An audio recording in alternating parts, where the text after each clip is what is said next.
కరీంనగర్ జిల్లా పెద్దపల్లి మండల కేంద్రంలో అగ్ని ప్రమాదం సంభవించింది. ప్రమాదవశాత్తు గుడిసెకు షార్ట్ సర్క్యూట్ తాకడంతో ఒక్కసారిగా మంటలు చెలరేగి ఇళ్లు పూర్తిగా దగ్ధమైంది. ఈ ప్రమాదంలో గుడిసెలో ఎవరూ లేకపోవడంతో పెను ప్రమాదం తప్పింది.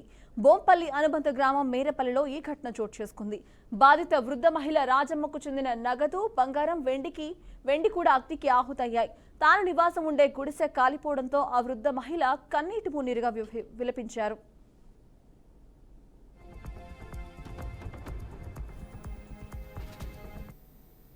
లోపు రాజమ్మ ఇల్లు పూర్తిగా దగ్ధము అయినది. షార్ట్ సర్క్యూట్ వలన దగ్ధమైనది. అయితే యథావిధిగా రోజు కూలి పనిలో భాగంగా ఆమె 9 గంటలకు కూలి పోవడం జరిగింది.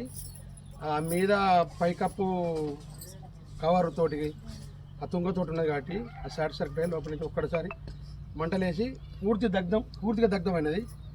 ఆమెకు ఒక గ్రూపుల 1,65,000 రూపాయలు గ్రూపుల వాళ్ళ 2 బిడ్డల పెళ్లిళ్ళు చేస్తే ఒక చిన్న బిడ్డ డెలివరీకి ఉన్నది, కట్నం వేయాలి చిన్నాళ్ళకి.